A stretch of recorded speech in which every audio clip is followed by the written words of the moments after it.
ஆண்டவருடைய வார்த்தைகளை நாம் தியானிக்க போகிறோம். ஆதியாகமத்தின் புஸ்தகம் 21வது அதிகாரம், அதனுடைய 14வது வசனத்திலிருந்து 20வது வசனம் வரைக்கும் சத்தம் உயர்த்தி வாசிக்கலாம்.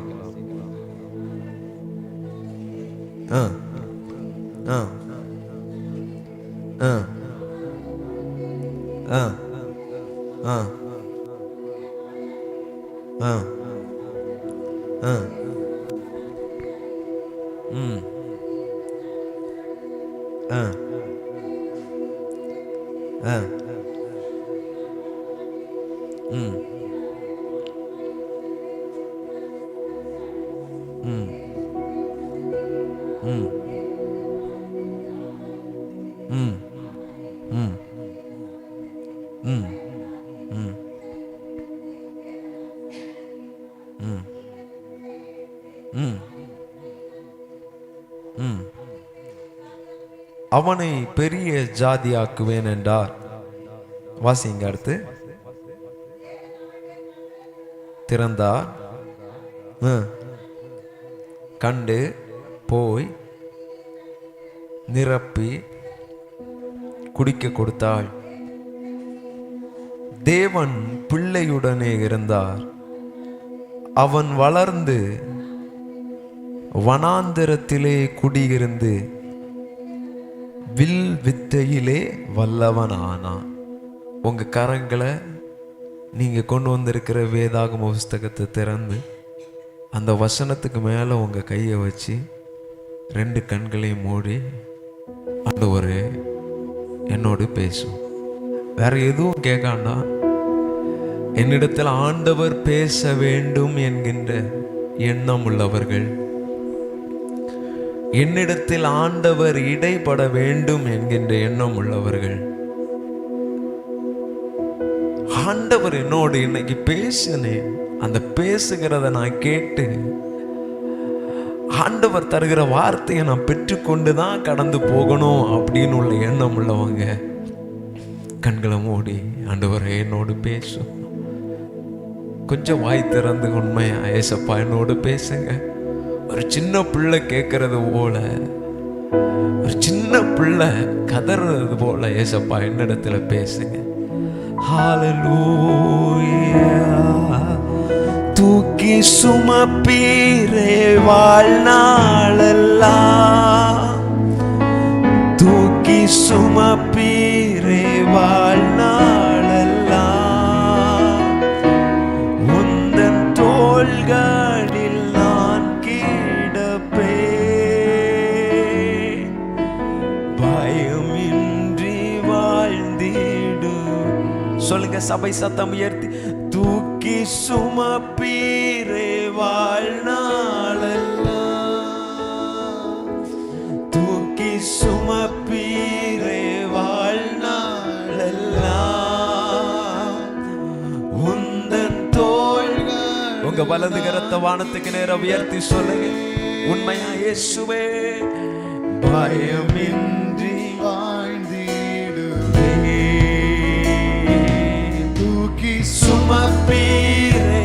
உங்க வலது கரத்தை வானத்துக்கு நேரம் உயர்த்தி சொல்லுங்க. ஆண்டவரே தூக்கி சுமப்பீரே. எஸ், எங்களோடு பேசும், எங்களோடு இடைப்படும்.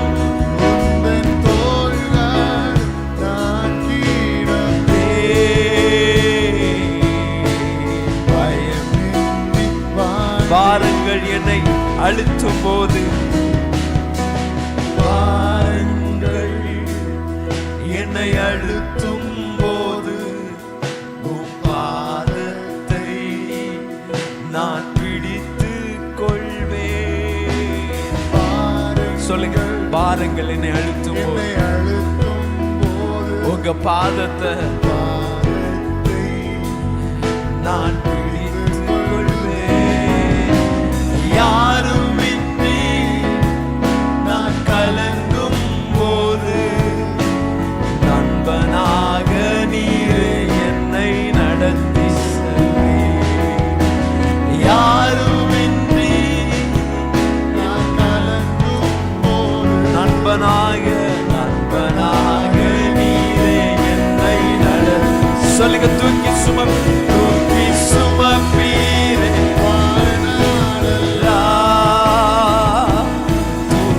சுமப்பீரே. Yes Lord, yes Lord, yes Lord. உந்தன் தோள்களில்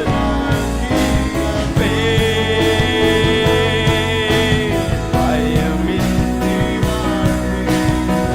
தூக்கி சுமப்பீரே தூக்கி சுமப்பீரே தூக்கி சுமப்பீரே வாழ்நாளா. உந்தன் தோள்களில் நான் கிடப்பேன் பயமின்றி வாழ்வேன். சொல்லுங்க. ஹல்லே ஹல்லேலூயா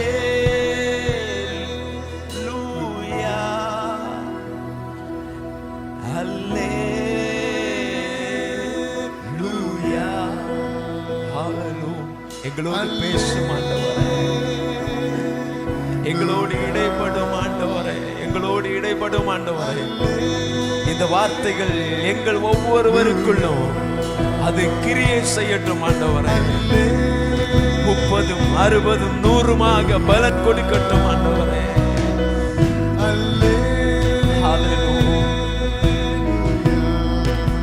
எங்களோடு பேசும் ஆண்டவரே, எங்களோடு இடைப்படும்.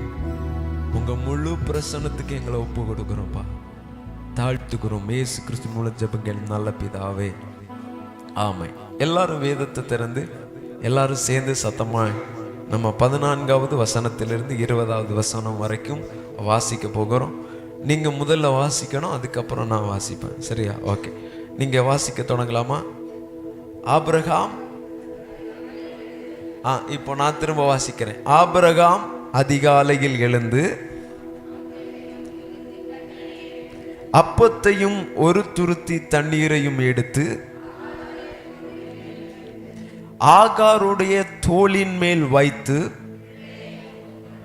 பிள்ளையையும் ஒப்பு கொடுத்து அவளை அனுப்பிவிட்டான். அவள் புறப்பட்டு போய் பெயர்சபாவின் வனாந்தரத்திலே அலைந்து திரிந்தாள். துருத்தியில் இருந்த தண்ணீர் செலவழிந்த பின்பு அவள் பிள்ளையை ஒரு செடியின் கீழே விட்டு, பிள்ளை சாகிறதை நான் பார்க்க மாட்டேன் என்று எதிராக அம்பு பாயும் தூரத்திலே போய் உட்கார்ந்து சத்தமிட்டு அழுதாள். தேவன் பிள்ளையின் சத்தத்தை கேட்டார். தேவதூதன் வானத்தில் இருந்து ஆகாரை கூப்பிட்டு, ஆகாரே, உனக்கு என்ன சம்பவித்தது? பயப்படாதே, பிள்ளை இருக்கும் இடத்திலே தேவன் அவன் சத்தத்தை கேட்டார். நீ எழுந்து பிள்ளையை எடுத்து அவனை உன் கையினாலே பிடித்து கொண்டு போ, அவனை பெரிய ஜாதியாக்குவேன் என்றார். தேவன் அவளுடைய கண்களை திறந்தார். அப்பொழுது அவள் ஒரு தண்ணீர் துறவை கண்டு போய் துருத்தியிலே தண்ணீர் நிரப்பி பிள்ளைக்கு கொடுத்தாள். தேவன் பிள்ளையுடனே இருந்தார். அவன் வளர்ந்து வனாந்திரத்திலே குடியிருந்து வில் வித்தையிலே வல்லவனானான். ஹல்லேலூயா, ஆமென், ஹல்லேலூயா. நேரம் சரியாக குறைவாகத்தான் இருக்கிறது. தேவ ஆவியானவர் எப்படி நடத்துகிறாரோ அவ்வண்ணமாய் இந்த வேத வசனங்களை நான் உங்களிடத்தில் பகிர்ந்து கொள்ள ஆசைப்படுகிறேன். ஆபிரகாமின் மறுமனையாட்டி என்று கருதப்படுகிறவள், மறுமனையாட்டி அப்படின்னு சொல்கிற ஸ்தானத்தில் இருக்கிறவள் தான் ஆகார். ஆகாரை குறித்து சொல்லப்பட்டிருக்கிறது ஆதியாகமம் 16வது அதிகாரம் என நினைக்கிறேன். அந்த அதிகாரத்திலே ஆபிரகாமுடைய மனைவி கூப்பிட்டு சொல்றா, ஐயா, என்னால தான் இந்த வீடு கட்டப்படல, அதனால உமக்கு அடிஷ்னலா ஒருத்திய ரெடி பண்ணி தாரேன், ஒரு மறுமனை ஆட்டிய, அவள் மூலமாகிலும் இந்த வீடு என்ன செய்யட்டும் சொல்லுங்க. எல்லாரும் பேசணும், சொல்லுங்க. என்ன செய்யட்டும்? எல்லாரும் ஃப்ரீயா பேசலாம், சரியா? ஓகே. என்ன செய்யட்டும்? வீடு கட்டப்படட்டும் அப்படின்னு சொல்லி பிளான் பண்ணி திட்டம் பண்ணி பண்ணாங்க. அப்போ ஆகாருக்கு ஒரு பிள்ளை, ஒரு கரு உற்பத்தி ஆகிறது. அந்த பிள்ளையின் பெயர் தான் என்னது சொல்லுங்க? என்னது? சத்தமா சொல்லுங்க. இஸ்ரவேலா? நல்லா சொல்லுங்க. இஸ்மவேல். வாய் திறந்து எல்லாரும் சொல்லுங்க, இஸ்மவேல். தெரிஞ்சதை நீங்க சொல்ல மாட்டீங்க, தெரியாததை சொல்லுவீங்க நினைக்கிறேன். இஸ்மவேல்.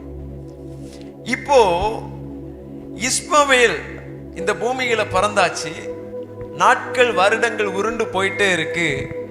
இப்போதான் ஆபிரகாமின் ஒய்ஃபோட பேர் என்னது சொல்லுங்க? சாராள். சாராளும் இப்போ இன்னொரு பிள்ளைய முதல் முறையா பல ஆண்டுகள் காத்திருந்து தேவன் தம்முடைய வாக்கு பண்ணின ஒரு மகனை கொடுக்கிறாரு. அவன் பேர் என்னது? ஈசாக்கு. இப்போ யாரெல்லாம் வராங்க? ஆகார். சொல்லுங்க. ஆகார், இஸ்மவேல், ஈசாக்கு, ஆபிரகாம். அடுத்து யார் வரா? சாரா. எத்தனை பேர் வராங்க? 5 பேர் வராங்க. நீங்க இன்னைக்கு பேசணும், பேசாம இருந்தா செய்தி போகாது. இப்போ என்ன ஆச்சுன்னா, நாள் போயிட்டு இருக்கு, வருஷம் போயிட்டு இருக்கு. இப்போ என்ன நடக்குதுன்னா, ஒரு சின்ன பண்டிகை நடக்குது. ஈசாக்கு பால் மறக்க பண்ணுகிற ஒரு பண்டிகை நடக்குது. அந்த நேரத்தில் என்ன நடக்குதுன்னா, அங்கே இஸ்மவேலும் ஈசாக்கும் சேர்ந்து என்ன செய்துட்டு இருக்காங்க? விளையாடிட்டு இருக்கிறாங்க. 2 பேரும் விளையாடும் போது இந்த இஸ்மவேல் ஈசாக்கை பரியாசம் பண்ணுகிறான். நல்ல பரியாசம் பண்ணி ஒரு மாதிரி கிண்டல் பண்ணிட்டே இருக்கிறான். பரியாசம் பண்ணுதல் என்றால் அதனுடைய அர்த்தத்தை குறித்து நீங்க வேதாகமத்தில் பின்னணியத்தில் கவனித்தீங்கன்னா, விளையாடுதல் அப்படின்னு சொல்லப்பட்டிருக்கு. விளையாடுதல் அப்படின்னா, நீங்க இஸ்ரவேல் ஜனங்கள் மோசே தேவ சமூகத்தில் இருக்கும் பொழுது தங்களுக்கு முன்பாக ஒரு பொன் கன்றுக்குட்டியை செய்து அதை தெய்வமாக உருவத்தை செய்து அதற்கு முன்பாக விளையாடினார்கள் என்று சொல்லப்பட்டிருக்கிறது. அப்படின்னா அவங்க விளையாடுதல் என்பது ஒரு பொம்மையை செய்து அதுக்கு முன்னாடி போய் விழுறது. அப்படின்னா இந்த இஸ்மவேலும் ஒரு பொம்மையை எடுத்து தன்னுடைய தம்பியாகிய ஈசாக்கு முன்னாடி வச்சு என்ன செய்திருப்பார்னா, இவனை வணங்க சொல்லியிருப்பார்னு ஒரு கருத்து இருக்கிறது. அப்போ என்ன நடக்குதுன்னா, இதை அவங்க தாய் பார்க்கிறா. பார்த்துட்டு சொல்றா, இனி இவனை இங்க வச்சிருந்தா என்ன செய்யாது, நமக்கு இவனை நமக்கு இனி நம்ம வீட்டுக்குள்ள என்ன செய்திருக்க முடியாது, வைத்திருக்க முடியாது அப்படின்னு சொல்லி உடனடியாக ஆபிரகாமை கூப்பிட்டு சொல்றாரு, இந்த பெண்மணியையும் இந்த பிள்ளையும் உடனே துரத்தி விட்டுறோம். அல்லேலூயா சொல்லுங்களேன், ஒரு அல்லேலூயா. வேதத்தில் நீங்க கவனிக்கும் பொழுது கிட்டத்தட்ட இஸ்மவேலுக்கு 16 வயதும் ஈசாக்குக்கு அவனுடைய ஒரு 2 வயது அல்லாட்டா 3 வயதுன்னு நினைக்கிறேன், அப்படி ஒரு கருதப்படுகிறதுன்னு சொல்லப்பட்டிருக்கு. பாருங்க, இப்போ என்ன நடக்குதுன்னா, இந்த அம்மாவை ஆபிரகாம் சாராள் சொன்னபடி அதிகாலையில் எழும்பி இந்த அம்மாவிடத்துல ஒரு துருத்தி தண்ணியும் கொஞ்சம் அப்பத்தையும் கொடுத்து இந்த அம்மாவை அனுப்பி வைக்கிறார். அல்லேலூயா சொல்லுங்களேன், ஒரு அல்லேலூயா சொல்லுங்க. எங்க அனுப்பி வைக்கிறார்னா, எம்மா நீ புறப்பட்டு போ அப்படின்னு சொல்லி அதிகாலையில் எழுந்து அப்பத்தையும் ஒரு துருத்தி தண்ணீரையும் எடுத்து ஆகாருடைய தோளின் மேல வைத்து பிள்ளையை கொடுத்து விடுறா. இந்த அம்மாவும் பிள்ளைய கொண்டு போறாங்க. எங்க போனாங்கன்னா, அந்த துருத்தியில் இருக்கிற தண்ணீர் செலவழிந்த பின்பு அப்படின்னு சொல்லப்பட்டிருக்கு. செலவழிந்து பிள்ளைய ஒரு செடிக்க கீழே வைத்துட்டு பிள்ளை சாகிறத நான் பார்க்க மாட்டேன்னு சொல்லி அழுது கொண்டிருக்கிறா. அந்த நேரத்தில் தான் தேவதூதன் வந்து இப்படி ஒரு வார்த்தையை சொல்லி அங்கே என்ன செய்கிறார்னா, மீண்டும் பிழைப்பூட்டுகிறதை கவனிக்க முடிகிறது. நல்ல ஒன்று கவனித்துக் கொள்ளுங்க. இன்றைக்கு இந்த காலை வேளையில ஆவியானவர் ஒரு காரியத்தை தெளிவா உங்களிடத்துல சொல்ல விரும்புகிறார். நல்லா புரிஞ்சுக்கோங்க. இந்த ஆகார் எங்க இருந்து கொண்டிருக்கிறா? சொல்லுங்க, எங்க இருந்துட்டு இருக்கிறா? சொல்லுங்க, கரெக்டா தான் சொல்றீங்க. எங்க இருக்கிறா? வனாந்திரத்தில் இருந்து கொண்டிருக்கிறா. ஆகாருடைய 2 விதமான ஒரு காரியம் இருக்கிறது. ஒன்று, தன்னுடைய பிள்ளை சாகிறது. தன்னுடைய பிள்ளை என்ன செய்து சாகிறது. ஆனா அதே வனாந்திரத்துல தான் இன்னொன்னு இருக்கு, நீரூற்று இருக்கிறது. அல்லேலூயா. ஒன்று பிள்ளை சாகிறது, இன்னொன்னு என்ன இருக்கு? நல்ல வாய் திறந்து சொல்லுங்க, என்ன இருக்கு? நீரூற்று இருக்கு. ஆகாருடைய கண்களுக்கு முன்னாடி பிள்ளை ஒரு பக்கம் செத்துட்டு இருக்கு, இன்னொரு பக்கம் அதே வனாந்திரத்துல தான் என்ன இருக்கு? நீரூற்று இருக்கு. நல்ல கவனிச்சுக்கணும் நீங்க. பிள்ளை ஒரு பக்கம் செத்துட்டே இருக்கிறான், ஆனா இன்னொரு பக்கத்துல அதே வனாந்திரத்துல நீரூற்று இருக்கிறது. ஆனால் வேதம் என்ன சொல்லுகிறதுன்னு நீங்க கவனிச்சீங்கன்னா, அவளால் அதை என்ன செய்ய முடியல? சொல்லுங்க, என்ன செய்ய முடியல? பார்க்க முடியல. ஏமா, இன்றைக்கு காலை வேளையில ஆவியானவர் சொல்லுகிற ஒரு காரியத்தை சொல்லித்தார சபையே. நான் சொல்றேன், பிள்ளை சாகிறது, தன்னுடைய சொந்த பிள்ளை சாகிறது, அதே வனாந்திரத்தில் நீரூற்று இருக்கிறது. ஆனா இவளால என்ன செய்ய முடியல? பார்க்க முடியல.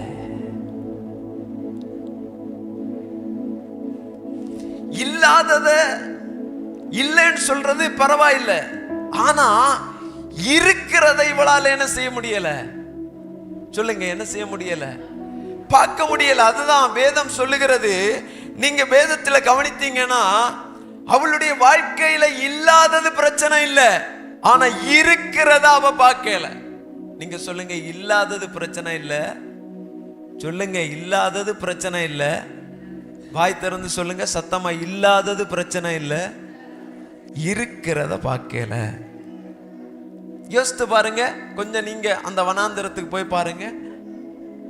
பிள்ளை ஒரு பக்கம் சாகுது, ஆனா இன்னொரு பக்கத்துல நீரூற்று இருக்கிறது. ஏன் பார்த்திருக்கலாம் இல்ல? நீரூற்று இருக்கிறது. இன்றைக்கு நம்ம வாழ்க்கையில இல்லாததை குறித்து நமக்கு பிரச்சனை இல்லை, பரவாயில்லை.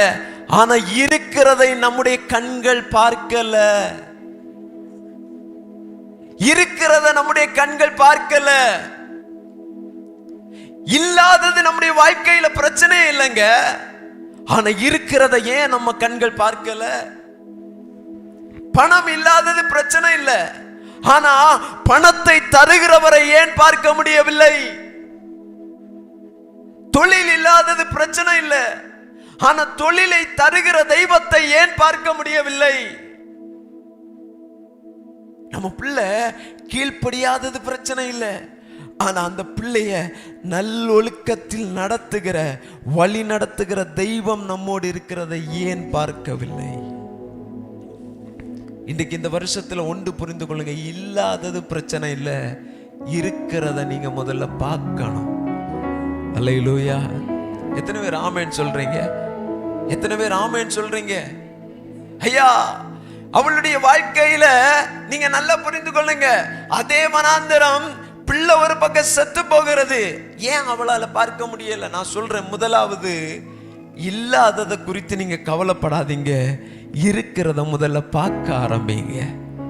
உங்க சரீரத்துல சரீரம் கெட்டு போகிறத நீங்க பார்க்கிறீங்க, ஆனா அதே சரீரத்தில் பலன் தருகிறவரை நம்மால் பார்க்க முடிகிறதா?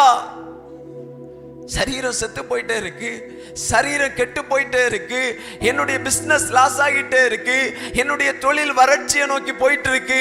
ஆனா ஆண்டவர் சொல்றாரு, இல்லாததை நீ பார்க்காத, முதல்ல உன்னிடத்துல இருக்கிறத பாரு. எத்தனை பேருக்கு புரியுது? அல்லேலூயா, அல்லேலூயா. சுகம் இல்லாதது பரவாயில்லை, சுகத்தை தருகிற தெய்வத்தை ஏன் பார்க்க முடியவில்லை? இப்போ ஒரு கேள்வி வருதா, இவ ஏன் பார்க்கலன்னு?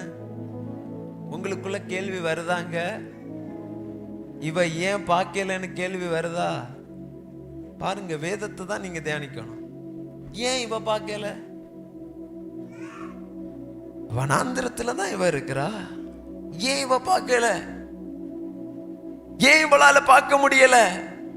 ஏன்னா நீங்க அதே அதிகாரத்துல வேதத்தை நீங்க கவனிக்க முடியும்னா, நான் தெரியாம உங்கள்கிட்ட கேட்கிறேன், நீங்க இருக்கிறத பார்த்தா வேதத்துல இப்படி ஒரு சாப்டர் இருக்கிற மாதிரியே தெரியல.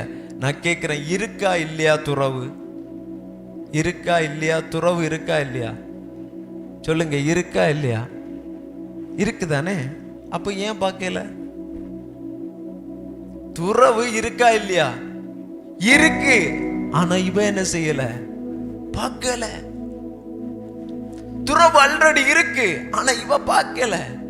ஏன் பார்க்க முடியலன்னா, ஒண்ணு நீங்க வேதத்துல நீங்க கவனிச்சீங்கன்னா, அதே 21வது அதிகாரம் 15வது வசனம் 16வது வசனத்தை நீங்க வாசிங்க.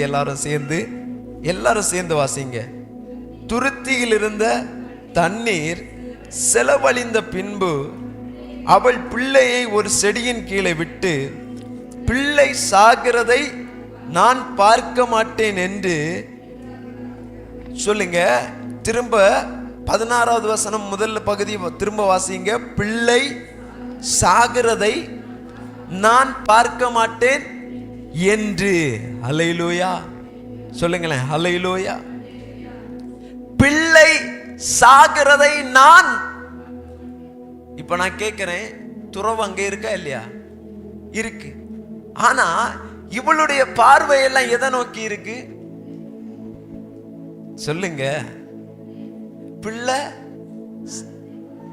செத்துருச்சா? பிள்ளை செத்துருச்சா? ஆனா இவளுடைய பார்வையெல்லாம் எதை நோக்கி இருக்கு? சொல்லுங்க, எதை நோக்கி இருக்கு?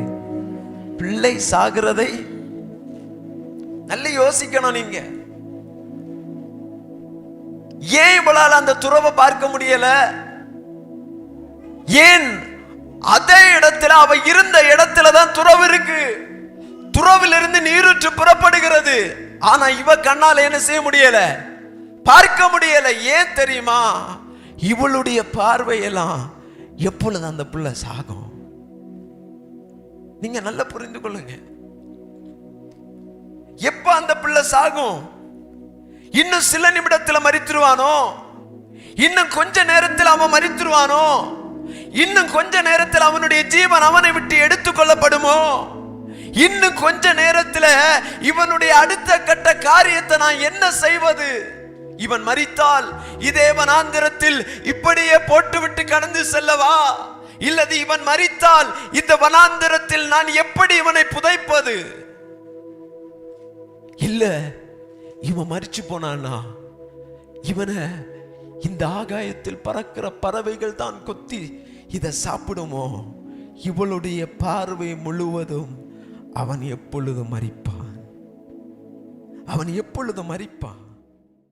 பிள்ளை சாகிறதை சொல்லுங்க, பிள்ளை சாகிறதை. அல்லேலூயா சொல்லுங்களேன், ஒரு அல்லேலூயா, அல்லேலூயா. பிரச்சனை அங்கதான் இருக்கு, ஆனா பிரச்சனையுடைய தீர்வும் அங்கதான் இருக்கு. பிரச்சனை அங்கதான் இருக்கு, ஆனா பிரச்சனைக்குரிய தீர்வும் கர்த்தர் அங்கதான் வச்சிருக்கிறாரு. இன்னைக்கு எத்தனை பேர் விசுவாசிக்கிறீங்க? இன்றைக்கு அநேகருடைய வாழ்க்கையில இதுதான். நாளை தினம் எனக்கு என்ன நடக்கும், என் பிள்ளையுடைய காரியம் என்னமாய் முடியும்? ஆனா ஆண்டவர் அவனை குறித்து ஒரு பெரிய திட்டம் வைத்திருக்கிறார், அவனை குறித்து ஒரு பிளான் வச்சிருக்கிறாரு. ஆனா இந்த அம்மா அவனை குறித்து பார்க்கிறது, எப்படா சாவான், எப்படா சாவான், எப்படா செத்து போவா, எப்ப மரிப்பா, என்ன நடக்கும்? ஆனா ஒன்னு சொல்றேன், நீங்க இப்படி பார்த்து கொண்டிருக்கிறது வரைக்கும் கர்த்தர் உங்களுக்கு முன்னாடி வச்சிருக்கிற தீர்வை நீங்க அடைந்து கொள்ள முடியாது. உங்க மனசு எப்படி இருக்கு? உங்க மனசு எப்படி இருக்கு? உங்க மனது எப்படி இருக்கிறது? ஆண்டவர் சொல்றாரு, மகனே மகளே, நான் உனக்காக நீ உருவாக்கப்படுவதற்கு முன்பாகவே, தாயின் கருவறையில் உருவாக்கப்படும் முன்பதாகவே, தோன்றுவதற்கு முன்பாகவே உனக்கு வேண்டிய எல்லாவற்றையும் நான் ஆயத்தம் பண்ணி வைத்திருக்கிறேன். ஆனா இன்னைக்கு நம்முடைய பார்வை எப்படி இருக்கிறது? பிரச்சனை. அவளுடைய பார்வையெல்லாம் பிரச்சனை, அவளுடைய பார்வையெல்லாம் மரணம், அவளுடைய பார்வையெல்லாம் எப்பொழுது பிள்ளை சாகும் என்கின்ற ஒரே பார்வை. இன்னைக்கு உங்க பார்வை எப்படி இருக்கிறது? இன்னைக்கு உங்க பார்வை எப்படி இருக்கிறது? இத்தனை ஆண்டு காலம் கடந்தும் உங்களுடைய பார்வையில் எந்த மாற்றமும் இல்லையே. ஏதோ ஒரு சரீர பலவீனம் உங்களை ஆளுகை செய்தவுடனே இந்த பலவீனத்தோடு நான் மரித்து போவேனோ என்கின்ற எண்ணம் வருகிறதே. இன்னைக்கு இந்த காலை வேளையில் ஆண்டவர் சொல்றாரு, உன் பார்வையை மாத்து, உன் பிரச்சனைக்குள்ள தீர்வு இருக்கு. அம்மா, வீட்டுல கடன் தலைக்கு மேல ஏறிட்டு ஒவ்வொரு நாளும் ஒவ்வொரு மனிதர்கள் வந்து கொண்டிருக்கிறார்கள். ஆண்டவர் சொல்கிறார், உன் பார்வையை மாத்து. இதுவரைக்கும் நடத்தின தெய்வம் உனக்காக ஒரு வலையை வீசினார்னா வலை கிளிய மீனை தருகிறவர். எத்தனை பேர் ஆமேன்னு சொல்றீங்க? எத்தனை பேர் ஆமேன்னு சொல்றீங்க? ஹே, தோற்று போனதில்லை, நீ தோற்று போன இடத்துல இருக்கிறதல்ல, தோற்று போன இடத்திலிருந்து உன் பார்வையை மாற்று. ஆண்டவர் சொல்லுகிறார், தூக்கி வலைய போடு. ஆழத்துல வலைய போட்டவுடனே அந்த ஆழத்துல வலை கிளியக்கூடிய அளவுக்கு மீன்கள் உண்டானது. பிரச்சனையும் அங்கதான் இருக்கு, தீர்வும் என்ன இருக்கு? அங்கதான் இருக்கு. இன்னைக்கு யோசித்து பாருங்க, இன்னைக்கு யோசித்து பாருங்க, எங்க இருந்துட்டு இருக்கிறோம்? ஏன் பார்க்க முடியல? அவளால பார்க்க முடியாதது அவளுடைய பார்வையெல்லாம் மரணம். அதனால அவளால என்ன செய்ய முடியல? துறவை பார்க்க முடியல. அல்லேலூயா. அவ முன்னாடி இருக்கிற துறவை அவளால என்ன செய்ய முடியல? பார்க்க முடியல. இன்னைக்கு யோசித்து பாருங்க, உங்க முன்னாடி ஆண்டவர் எத்தனையோ காரியத்தை உங்க முன்னாடி நன்மையை வச்சிருக்கிறாரு. ஆனா உங்க கண்கள் நன்மையானதை பார்க்காம தீமையானதையே யோசித்துட்டு இருக்கிறது. உங்களுக்காக, உங்க பிரச்சனைக்காக தீர்வு ஆண்டவர் அல்லாம முன்கூட்டியே ஆயத்தப்படுத்தி வச்சிருக்கிறாரு. நான் கேட்கிறேன், எனக்கு ஒரு சந்தேகம் கேட்கிறேன். பிரச்சனை முதல்ல, இதுல எது முதல்ல நடந்துச்சு சொல்லுங்க? துறவ முதல்ல ஆண்டவர் சிருஷ்டிப்பின் நாட்களிலேயே துறவ ரெடி பண்ணி வச்சிருந்தாரா, இல்ல ஆகார் தன்னுடைய மகனை கூட்டிட்டு முதல்ல போனாளா? சொல்லுங்க. உங்களுக்கு பைபிள் தெரியாதா? சொல்லுங்க.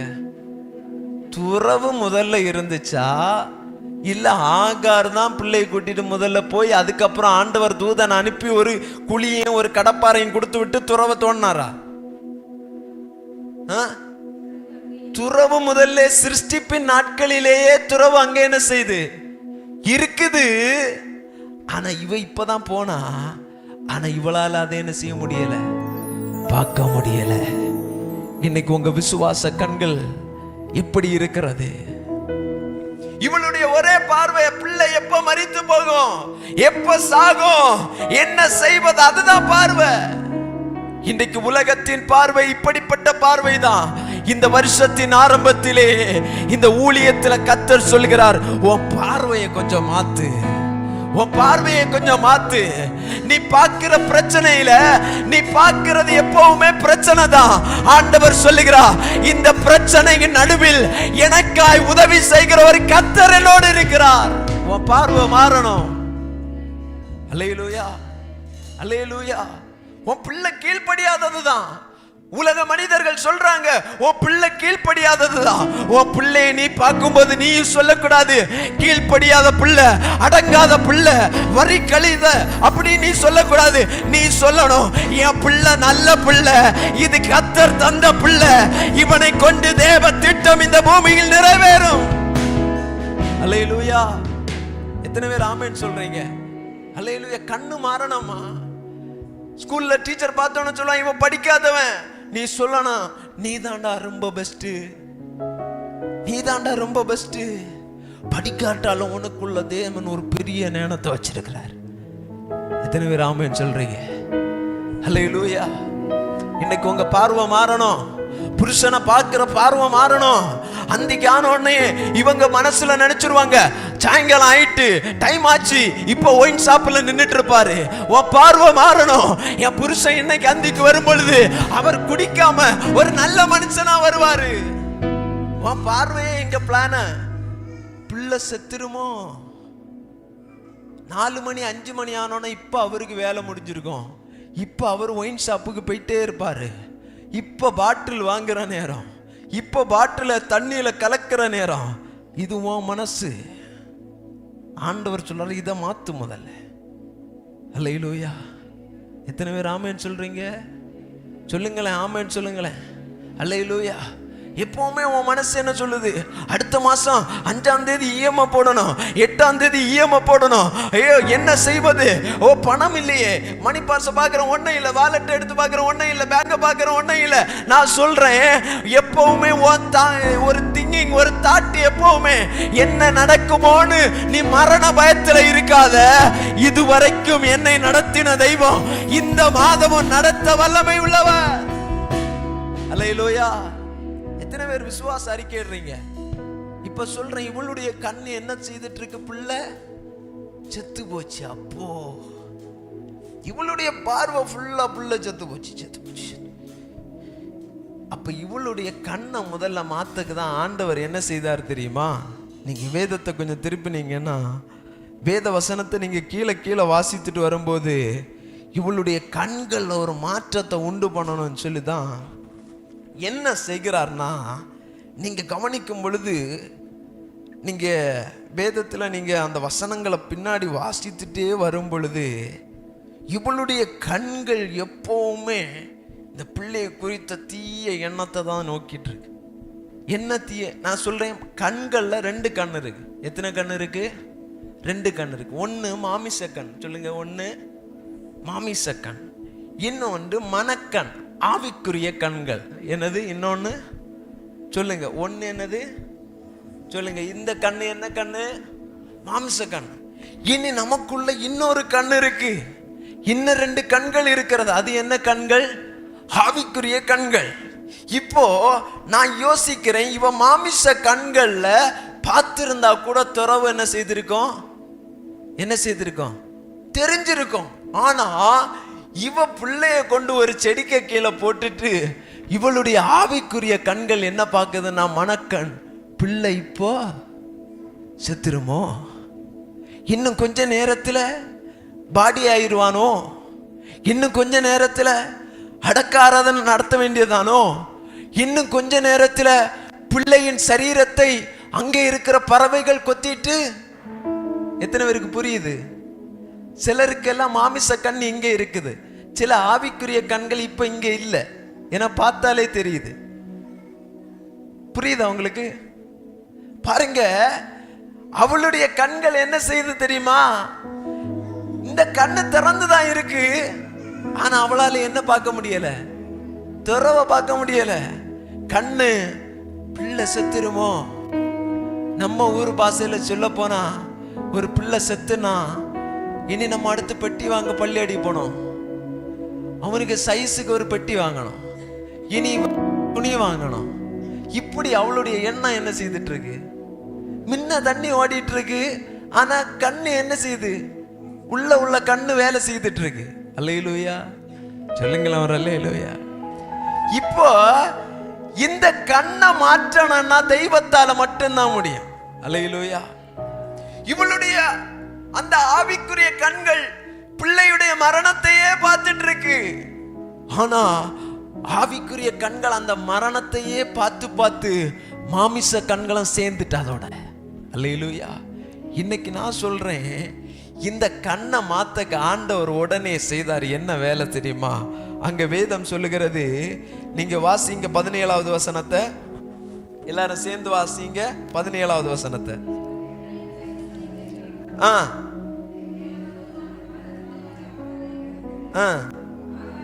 ஆகாரே, உனக்கு என்ன சம்பவித்தது?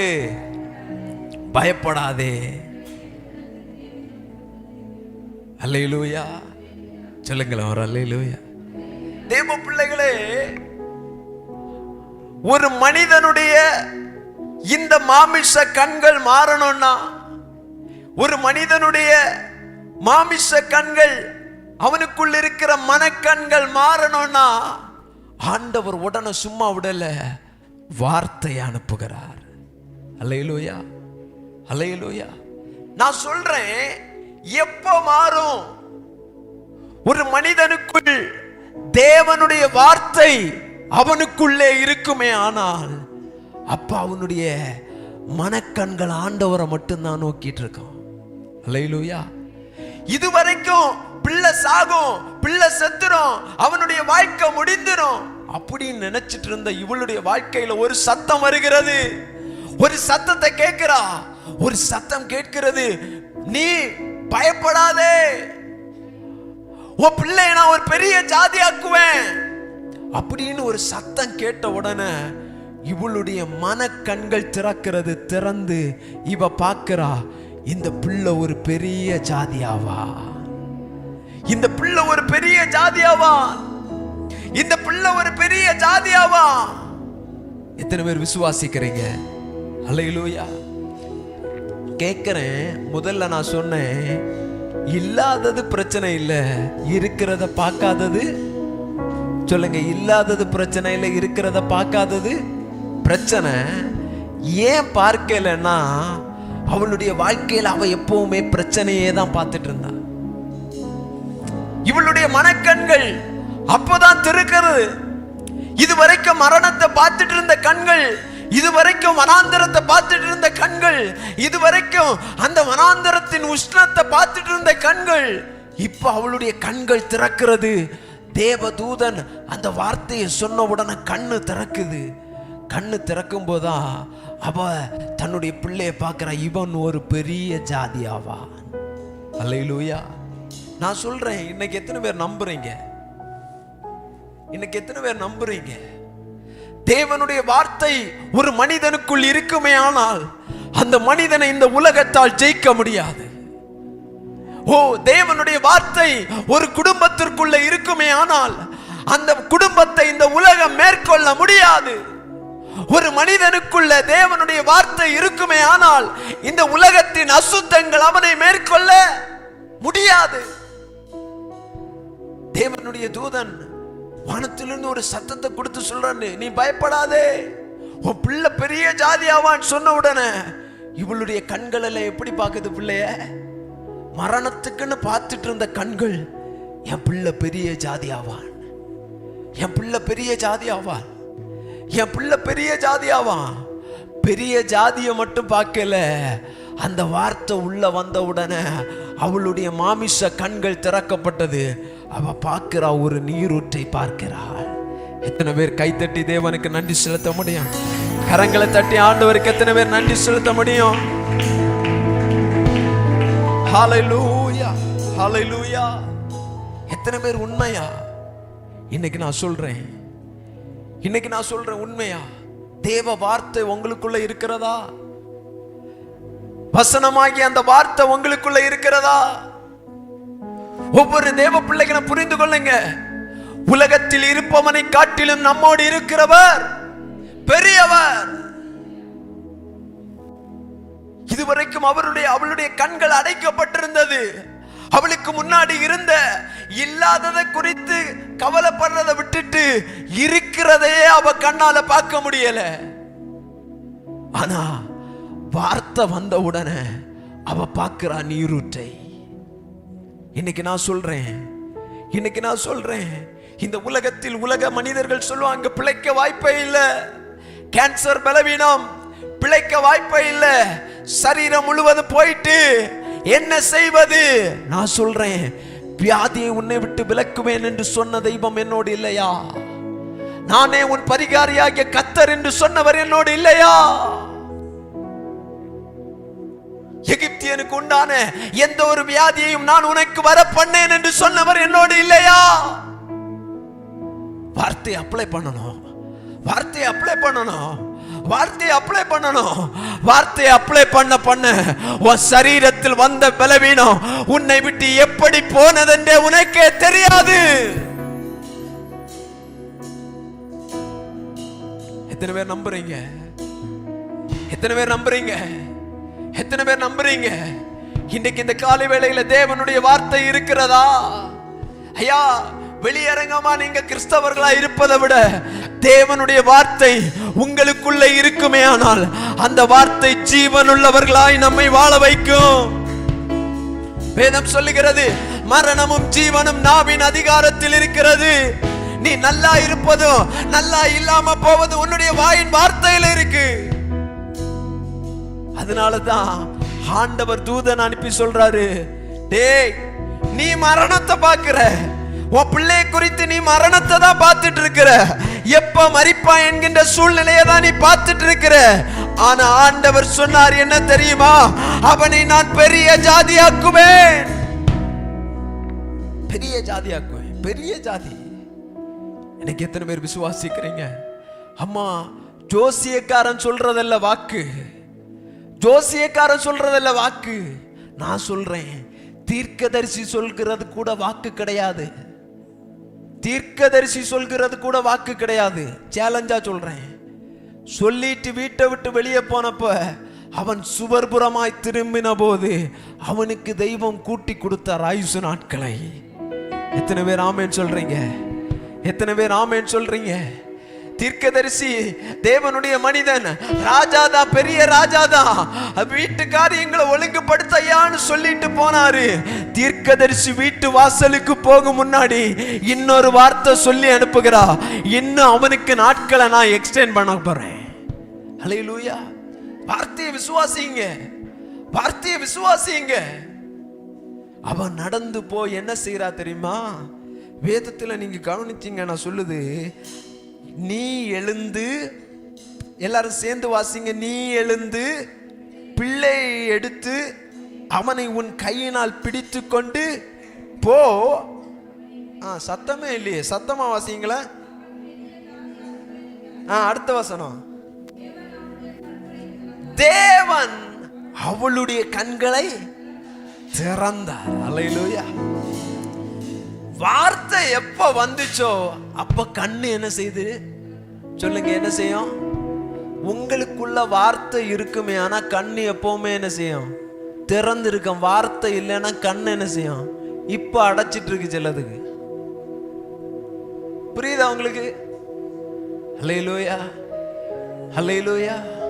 நல்ல கவனிக்கணும்.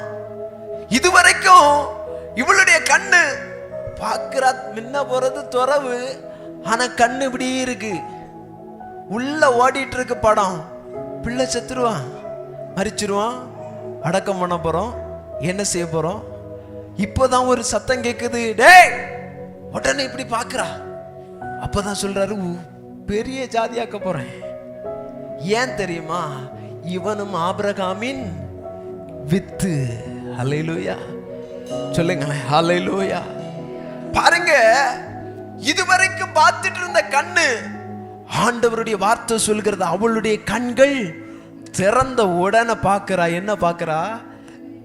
துறவை கண்டாள். அடுத்து அந்த வசனத்தை எல்லாரும் சேர்ந்து வாசிங்க. அப்பொழுது அவள் ஒரு தண்ணீர் துறவை கண்டு. ஹல்லேலூயா. கண்டு. வார்த்தை வந்தது, துறவை பார்க்கிறா. துறவை பார்த்து அங்க என்ன செய்யறான்னா போய். ஹல்லேலூயா. நான் சொல்றேன், இருதயமாகிய துறவில் தேவனுடைய வசனத்தை நீங்க எப்பவும் தியானித்து கொண்டே இருக்கணும். ஹல்லேலூயா. இருதயமாகிய துறவு, இந்த துறவுக்குள்ள, அந்த துறவுக்குள்ள இருந்து நீரூற்று புறப்படணும்னா இந்த ஆண்டவருடைய வார்த்தை உங்களுக்குள்ள இருந்துட்டே இருக்கணும். வார்த்தை வருது, வந்த உடனே பிள்ளையை கூட்டிட்டு போறா. அந்த பிள்ளையை கூட்டிட்டு போய் அந்த துறவை கண்டு அதன் அருகில் கடந்து போய், வேதம் சொல்லுகிறது, அந்த துருத்தியிலே தண்ணீரை நிரப்பி. அல்லேலூயா, அல்லேலூயா. துருத்தியில என்ன செய்தாலாம்? தண்ணீரை நிரப்பினாலாம். இன்னைக்கு உங்கள்கிட்ட இருக்கிற துருத்தி, இருதயமாகிய துருத்தியில தேவனுடைய வசனத்தை நிரப்பணும். ஜீவக்கிரீடம் சபையே, ஆண்டவர் எதிர்பார்க்கிறது அதுதான். இன்னைக்கு அநேகருக்குள்ள தேவனுடைய வார்த்தை இல்ல, ஃபுல்லா உள்ள இருக்கிறதெல்லாம் மனுஷ வார்த்தை. ஃபுல்லா உள்ள இருக்கிறதெல்லாம் என்ன வார்த்தை? மனுஷனுடைய கெட்ட சிந்தனையான எண்ணங்கள் உள்ள இருக்கு, கெட்ட அருவருப்புகள் இருக்கு. யாரோ ஒருவர் சொல்லி கொடுத்த வார்த்தை உள்ள இருக்கு, ஆனா தேவ வார்த்தை உள்ள இல்ல. நான் சொல்லுகிறேன், இந்த இருதயமாகிய துருத்தியில் தேவ வார்த்தை உள்ள இருக்கும்னா முழு உலகமே அழிக்க வந்தாலும் நம்ம அழிக்கப்பட முடியாது. அல்லேலூயா. எத்தனை பேர் ஆமென் சொல்றீங்க? எத்தனை பேர் ஆமென் சொல்றீங்க? ஐயா, உலகத்தில் கொரோனா வியாதி வந்தது, எத்தனையோ மனிதர்கள் மரித்தாங்க, எத்தனையோ சின்ன பிள்ளைங்க மரித்தாங்க, எத்தனையோ வாலிபர்கள் மரித்தாங்க. முதலாவது, இரண்டாவது, மூன்றாவது எத்தனையோ கட்ட அலைகள் வந்தது. முதல் கட்டத்தில் கன்னியாகுமரி என்ன நினைச்சு தெரியுமா? நம்முடைய தேசத்தில் இப்படிப்பட்ட பாதிப்பு வராதுன்னு. ஆனா நாட்கள் செல்ல செல்ல நம்முடைய தேசத்திலும் அந்த பாதிப்பு வந்தது. ஏன் நான் சொல்லுகிறேன், இன்னைக்கு நீங்களும் நானும் அந்த இருதயமாகிய துருத்தியில தேவனுடைய வசனத்தை எவ்வளவு ஸ்டோர் பண்றோமோ அந்த அளவுக்கு எத்தனை நெருக்கங்கள் வந்தாலும் இந்த வசனமாகிய வார்த்தையை ஜீவ கொடியை ஏற்றி கொண்டு நடக்க முடியும். எத்தனை பேர் ஆமென் சொல்றீங்க? எத்தனை பேர் ஆமென் சொல்றீங்க? ஐயா, இன்னைக்கு சொல்றேன், நீங்க நேரம் எடுத்து தேவனுடைய வசனத்தை ஸ்டோர் பண்ணுங்க. எத்தனையோ காரியத்துக்கு முக்கியத்துவம் கொடுக்கிறோமே. ஒரு நாள் எழும்பின உடனே 24 மணி நேரம் எத்தனையோ காரியத்தை செய்யறோமே. எத்தனை மணி நேரம் இந்த வேத வசனத்துக்குள்ளாடி அமர்ந்து இருக்கிறோம்? துருத்திய நிரப்பணுங்க, துருத்திய நிரப்பணும். உன் பிள்ளை நல்லா இருக்கணும்னா உன்னுடைய இருதயமாகிய துருத்திகள் தேவனுடைய வசனத்தை நிரப்பணும். எதிர்கால பிள்ளைக்காக எத்தனை சொத்துக்களை சேர்க்கிறோம் என்பதல்ல முக்கியம். பிள்ளைக்காக நான் என்ன செய்து வைத்திருக்கிறேன் என்பது முக்கியம் அல்ல. வீடு கட்டி இருக்கிறேனா, பங்களா கட்டி இருக்கிறேனா, என்னுடைய பிள்ளைக்காக எத்தனை ஆஸ்திகளை சேர்த்திருக்கிறேன் என்பது முக்கியம் அல்ல. உன் பிள்ளைக்காக உன்னுடைய இருதயமாகிய துருத்திகளை எத்தனை வசனத்தை நீ ஸ்டோர் பண்ணி வச்சிருக்கிற, அதான் முக்கியம். அதுதான் முக்கியம். எந்த வீடு மணலின் மேல் கட்டப்படுகிறதோ அந்த வீடு அந்த மணலின் மேல் கட்டப்பட்டால் நிற்க முடியாதுமா. இந்த கடைசி காலத்துல தேவனுடைய வார்த்தையாகிய வசனம் இந்த இருதயமாகிய துருத்திகளை இருக்கணும். எத்தனை பேர் நம்புறீங்க? எத்தனை பேர் நம்புறீங்க? எத்தனை பேர் நம்புறீங்க? ஒவ்வொரு நாளும் அதிகாலையில் எழும்பி ராத்திரி வரைக்கும் நேரம் இருக்கிறது. எத்தனை வசனங்களை நீங்க காணாம படிச்சீங்க? எத்தனை வார்த்தைய எத்தனை ஸ்டோர் பண்ணீங்க? உலகத்தில் ஒவ்வொரு நாளும் எழுதி உங்க பிள்ளைகள் எத்தனையோ புத்தகங்களை வாசிக்கிறார்களே, எத்தனையோ மணிக்கணக்கா படித்தியான்னு கேட்கிறீங்களே. என்றைக்காகிலும் உங்க பிள்ளைய பார்த்து இன்னைக்கு எத்தனை வசனத்தை படிச்ச, உன்னுடைய இருதயமாகிய துருத்தியில எத்தனை வசனத்தின்படி நீ வாழ்ந்த? இன்னைக்கு கடைசி காலம், நாட்கள் போய்கொண்டிருக்கிறது. நம்முடைய காலமே இப்படி இருக்குமே, ஆனால் நம்முடைய சந்ததியின் நாட்கள் எப்படி இருக்கும்? யோசித்து பாருங்க, யோசித்து பாருங்க. நேரத்தை இன்னைக்கு வாட்ஸ்அப், இன்னைக்கு நேரத்தை எத்தனையோ பேர் ட்விட்டர், எத்தனையோ பேர் ஃபேஸ்புக், எத்தனையோ காரியத்தில் செலவு பண்றீங்க. ஆண்டவருக்காக எப்படி செலவு பண்ணீங்க? அவள் நீரூற்றை கண்டவுடனே அதன் அருகில் கடந்து போய் அந்த நீரூற்றை அவள் தன்னுடைய துருத்திக்குள்ளே அந்த நீரூற்றை எடுத்து அதை தன் பிள்ளைக்கு கொடுத்தாள் என்று சொல்லப்பட்டிருக்கிறது. எத்தனை பேர் நம்புறீங்க? யோசித்து பாருங்க உங்க வாழ்க்கைய, யோசித்து பாருங்க, கொஞ்சம் யோசித்து பாருங்களேன். அவள் அந்த தண்ணீரை எதுல எடுக்கிறா? துருத்தியில எடுக்கிறா. அதை எடுத்து அதை யாருக்கு கொடுக்கிறா? பிள்ளைக்கு கொடுக்கிறா. நான் சொல்றேன், பழைய ஏற்பாட்டின்படி அவள் அந்த பிள்ளைக்கு நீரூற்றை எடுத்து உள்ள கொடுத்ததுனால அவனுக்கு என்ன உண்டானது? ஜீவன் உண்டானது. புதிய ஏற்பாட்டின்படி அந்த நீரூற்றை உங்களுக்குள்ளே கர்த்தர் வைத்திருக்கிறார். அல்லேலூயா, அல்லேலூயா, அல்லேலூயா. அந்த நீரூற்றை உங்களுக்குள்ள வச்சிருக்கிறாரு. அந்த நீரூற்றை உங்களுக்குள்ள வச்சிருக்கிறாரு. இன்னைக்கு எத்தனை பேர் நம்புறீங்க? எனக்குள்ள அந்த நீரூற்று இருக்கிறது, எனக்குள்ள அந்த நீரூற்று இருக்கிறது. வேத வசனத்துல நீங்க கவனிக்கும் பொழுது அந்த நீரூற்று எனக்குள்ளிருந்து புறப்படுகிறது, எனக்குள்ளிருந்து புறப்படுகிறது. நான் கேட்கிறேன், எத்தனை பேருடைய இருதயமாகிய அந்த இருதயத்திலிருந்து நீரூற்று புறப்படுகிறது? வார்த்தை வந்தவுடனே கண்கள் திறக்கப்பட்டது. வார்த்தை வந்த உடனே கண்கள் திறக்கப்பட்டது. நீரூற்றை பார்த்து அதற்கு கிட்ட போய் அதை எடுத்து அதை தன்னுடைய பிள்ளை பிழைக்கும்படி கொடுக்கிறார். இன்னைக்கு நான் சொல்றேன், உங்க வாழ்க்கையில் ஆண்டவர் சொல்கிற வார்த்தையும் வாக்கு தத்தமும் என்னன்னா, இல்லாததை குறித்து நீ சிந்திக்க வேண்டாம், இருக்கிறத முதல்ல பாரு. ஏன் உன்னால பார்க்க முடியல? அதான் சொன்னாரு, நீ உன் பிரச்சனையை தான் பார்த்துட்டு இருக்கிற. அவளுக்கு அவ பிரச்சனை தான் பெருசா தெரிஞ்சு, அவளுக்கு மரணம் தான் பெருசா தெரிஞ்சு, அதனாலதான் அவளால பார்க்க முடியல. அவ வனாந்தரத்தை தான் பார்த்துட்டு இருக்கிறா. ஆனா அந்த கண்களை ஆண்டவர் மாற்றுவதற்காகத்தான் தேவனுடைய வார்த்தையை அனுப்பினார். அடுத்த நிமிஷத்துல இருந்து அவளுடைய சிந்தனைக்குள்ள ஓடுகிற ஒண்ணு, என் பிள்ளை பெரிய ஜாதியாவா. இன்னைக்கு நான் சொல்றேன், உங்க துருத்தி எல்லாம் எப்படி இருக்கு யோசித்து பாருங்க. வேதத்துல வசனம் சொல்லுகிறது, வேத வசனத்துல நீங்க தேவனுடைய வார்த்தையில ஆண்டவருடைய வசனத்தை குறித்து நீங்க கவனிக்கும் பொழுது நீங்க ஒரே ஒரு காரியத்தை மாத்திரம் சொல்றேன். வேதத்துல ஒரு வசனம் சொல்லுகிறது, வேத வாக்கியம் சொல்லி இருக்கிறபடி என்னிடத்தில் விசுவாசமாய் இருக்கிறவன் எவனோ அவன் உள்ளத்தில் இருந்து ஜீவ தண்ணீர் உள்ள நதிகள் ஓடும் என்று சொல்லப்பட்டிருக்கிறது. அவனுடைய இருதயத்திலிருந்து ஜீவ நீரூற்று புறப்படும் சொல்லி இருக்கு. இன்னைக்கு நான் கேட்கிறேன், உங்க வாழ்க்கையில வார்த்தை எப்படி செயல்படுகிறது? ஆண்டவருடைய வார்த்தையை ஏற்றுக்கொள்றீங்களா? கடைசியா ஒரே ஒரு காரியத்தை சொல்றேன். எப்படி பாஸ்டர் ஆண்டவருடைய வார்த்தையை நான் விசுவாசிக்கிறது, எப்படி நம்புறது? ஒரே ஒரு காரியத்தை சொல்றேன். ஒரு ரொம்ப அழகான ஒரு குதிரை, ரொம்ப வெள்ளை வெள்ளை வெள்ளன்னு இருக்கு. எப்படி இருக்குது சொல்லுங்க, எப்படி இருக்குது? ஒரு ரொம்ப 6 அடி ஹைட்டு. அதுக்கு அழகா நீங்க பாத்தீங்கன்னா வெள்ள வெள்ள வெள்ள அப்படின்னு ரொம்ப அழகா இருக்கு. இன்னும் ஒண்ணு சொல்றேன், ஒரு இளம் பால சிங்கம். என்னது? இளம் பால சிங்கம். அதுக்கு முடியெல்லாம் பாத்தீங்கன்னா ரொம்ப அழகா இருக்கு. அது அப்படி எழுந்து நடந்து வருகிறது. என்ன செய்து? எழுந்து நடந்து வருது. இப்ப நான் கேட்கிறேன், நீங்க குதிரையை பார்த்தீங்களா? குதிரையை பார்த்தீங்களான்னு கேட்கிறேன். சொல்லுங்க, குதிரையை பார்த்தீங்களா? இப்ப ஒவ்வொருத்தரையும் பேப்பர் கொடுத்தா சூப்பரா சொல்லுவாங்க, எழுதி தருவாங்க எப்படி குதிரையை பார்த்தேன். நான் இப்ப கேட்கிறேன், நீங்க ஒரு பால சிங்கத்தை பார்த்தீங்களா?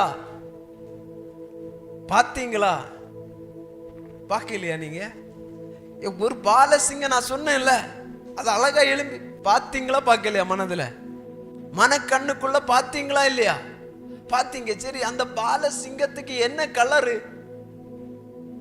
சொல்லுங்க, கேக்குறேன். என்ன கலரு பாருங்க.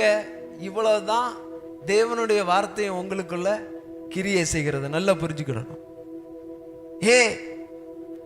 நானே உன் பரிகாரியாகிய கர்த்தர் என்கின்ற வார்த்தை வந்த உடனே உன் சரீரத்தை அடிச்சு நொறுக்கி காய போட்டாலும் உன் மனக்கண்ணுக்குள்ள இருக்கும், என் கர்த்தர் எனக்கு பரிகாரி, என் கர்த்தர் எனக்கு பரிகாரி. உள்ள எல்லாம் போயிட்டு இருக்கு, ரத்தம் போயிட்டு இருக்கு.